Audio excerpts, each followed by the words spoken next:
आज के वीडियो में हम लोग कबीर दास के कुछ अनमोल दोहे देखेंगे जो वास्तव में अनमोल हैं।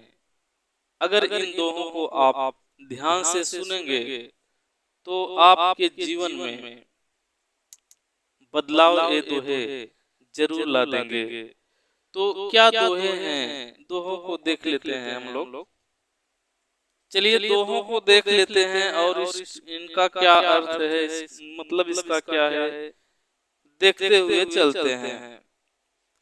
कबीर दास जी कहते हैं कि जो व्यक्ति दुनिया में बुराई खोजते हैं, दूसरों में जो बुराई खोजते हैं,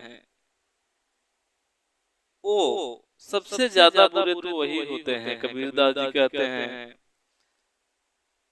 जो बुराई दूसरों में ढूंढते हैं, जो दूसरों में बुराई देखते हैं, सबसे बुरे व्यक्ति वही रहते हैं। कबीर दास जी ने एक दोहे के माध्यम से बताते हैं, कहते हैं कि बुरा जो खोजन में चला, बुरा जो खोजन में चला, बुरा न मिलिया कोई। बुरा जो खोजन में चला, बुरा न मिलिया कोई। जो दिल खोजा अपना, मुझसे बुरा न कोई।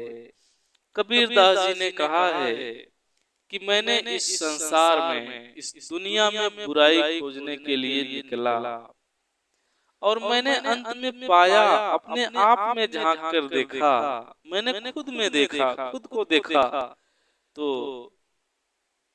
मेरे अंदर तो बुराई खुद थी।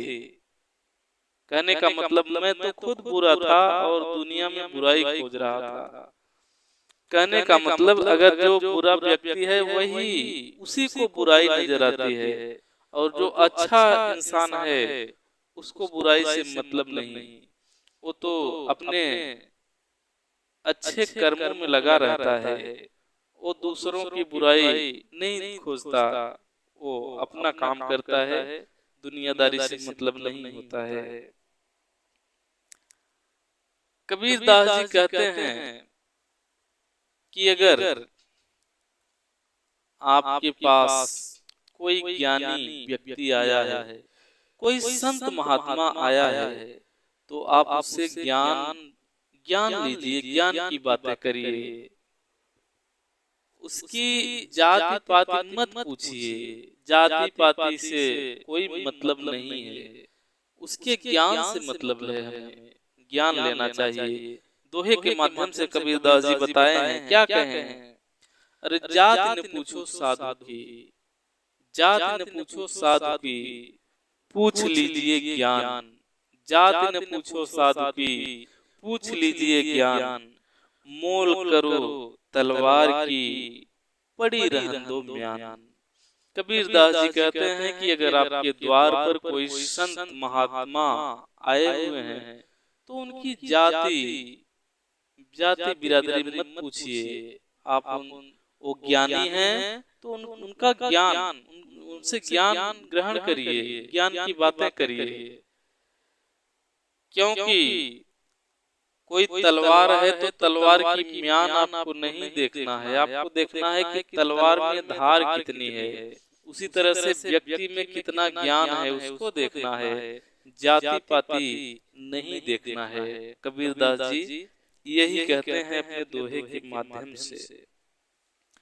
कबीर दास जी ये भी कहते हैं कि इस दुनिया में बहुत सारे लोग आए, इस दुनिया में पता नहीं कितने लोग आए, लेकिन बहुत सारे ग्रंथ, ज्ञान की पुस्तकों को पढ़ करके फिर इस दुनिया को छोड़ करके अंत में चले भी गए, लेकिन कोई भी व्यक्ति ज्ञानी नहीं बन पाया। कबीर दास जी कहते हैं कि कोई भी व्यक्ति किसी पुस्तक को पढ़ करके ज्ञानी नहीं होता है। कबीर दास जी कहते हैं कि अनुभव, कबीर दास खुद किसी किताब में लिखा चीज नहीं मानते थे, वो अपने अनुभव के आधार पर मानते थे। जो अपने जीवन में अनुभव करते थे उसी को सत्य मानते थे, किसी कागज पर लिखी बात को नहीं मानते हैं। वो अपने दोहे के माध्यम से कह भी चुके हैं कि किसी का जो लिखा जाता है किताब कागज में, इसको नहीं मानते थे। उनके साथ जो घटित होता था, जो अनुभव करते थे, उसी को सत्य मानते थे। एक दोहे के माध्यम से कबीरदास जी ने कहा है कि पोथी पढ़ पढ़ जग मुआ। अरे पोथी पढ़ पढ़ जग मुआ, पंडित भया न कोय। पोथी पढ़ पढ़ जग मुआ, पंडित भया न कोय। ढाई अक्षर प्रेम का, पढ़े सो पंडित होए। कबीरदास जी कहते हैं कि बड़ी बड़ी पुस्तकों को, ग्रंथ को, किताब को पढ़ करके कोई विद्वान नहीं हो सका इस दुनिया में। कबीरदास जी कहते हैं कि ज्ञानी तो वही है जो ढाई अक्षर प्रेम को जान लिया।